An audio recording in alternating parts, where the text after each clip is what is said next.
Robot Dreams. You haven't watched this movie, have you? I'll keep it brief then. It's a 2023 animated tragicomedy film written and directed by this man. It's a Spanish-French co-production. It is based on a 2007 graphic novel of the same name by this woman. And lastly, it has no dialogue. The year is 1985.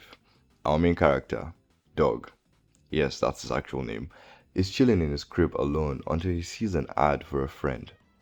The idea of selling friendship here is kinda sad, but I digress. He gives in and purchases a friend bot and assembles him.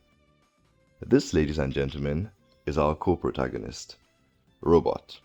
As good friends usually do, Robot brightens up Dog's life extremely, and vice versa, with them dancing together, going boating together, playing games together. It's genuinely beautiful, but we need conflict for this movie. So at the end of summer, they go to the beach, and after swimming for a while, Robot's parts get rusted, and it is unable to move. Dog goes home for the night and returns with a toolbox to fix him the next day. But the beach is closed. Summer's over, and after several failed attempts to get in, he is ordered to go and get a court order if he needed to get anything from that beach, which he is swiftly denied. He decides to wait till next summer while Robot is stuck there alone. This raises the question, when will these two meet again? I think you can infer one of the core themes of this show from just this. Come on, give it a try.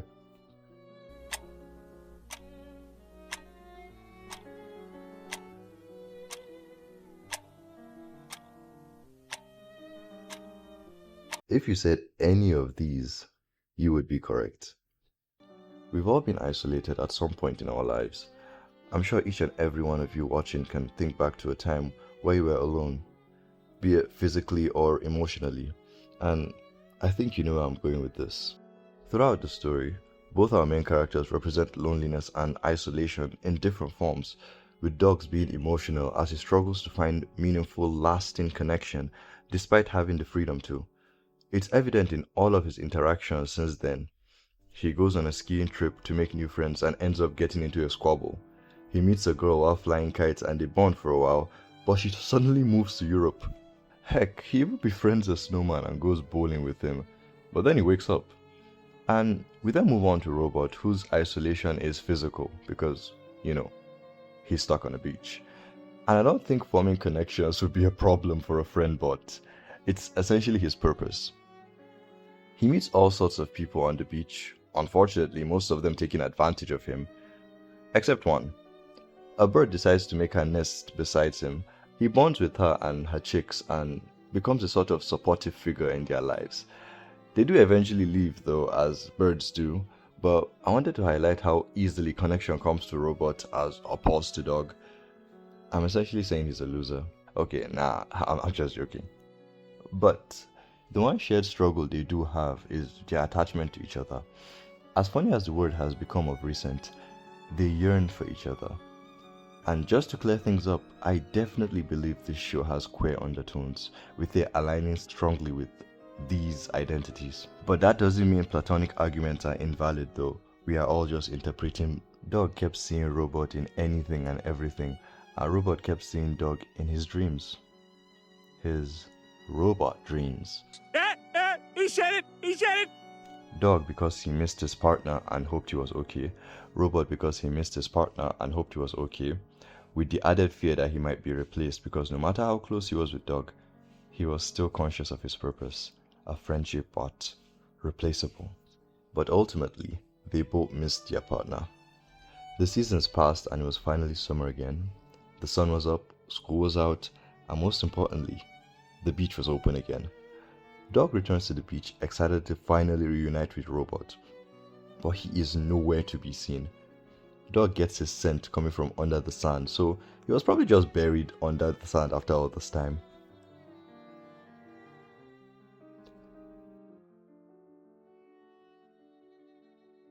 Oh. A while back, a monkey snuck onto the beach looking for lost items and found Robot. He took him to a scrapyard and sold him off to be discarded. Dog, on not finding Robot, is devastated. A while later, a raccoon goes to that very scrapyard to sell scrap and manages to get robot's parts. He takes them home and spends weeks, months. I'm sorry, this movie has no clear timeline. He spends a while learning robotics and engineering and eventually fixes Robot up with makeshift parts. He spends time with Robot in one of those cute montages and they seem genuinely happy. And as for Dog, he's moved on as well. He even takes his new partner to the beach, but they don't go for swimming, for obvious reasons. Everything is going fine for these couples until Robot sees Dog. And I don't even need to say much here.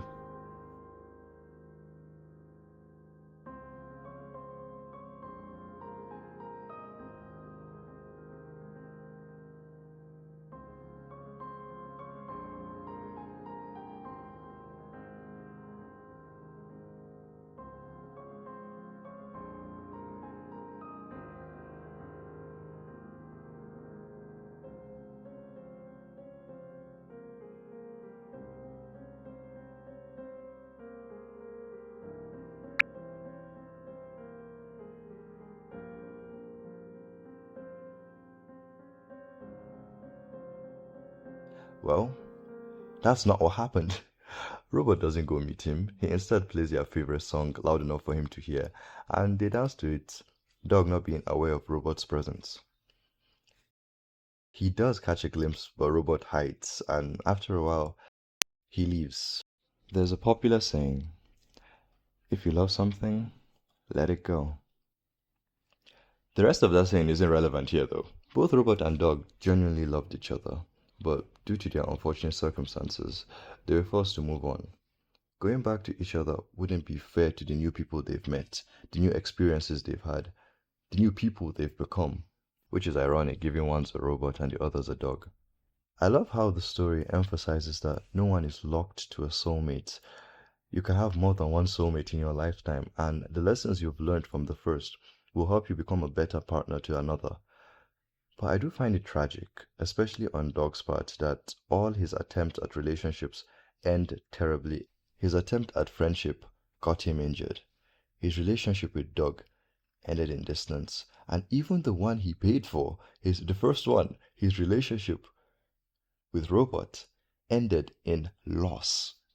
It kind of gives this depressing feeling that this new relationship won't end well either, because he has this all I have is you dynamic with people, which never ends well, but I digress. Robot Dreams is a phenomenal movie, and Sarah, Pablo, and the whole team deserve credit for making a movie so emotional without a single word uttered in it. It's deeply beautiful how he manages to explore questions I didn't even address in the video, like when is it okay to move on? It's definitely top 2 romance movies I've watched this year, because I've watched like 4 romance movies this year, and that's even if you can call it a romance movie. But yeah, great movie overall.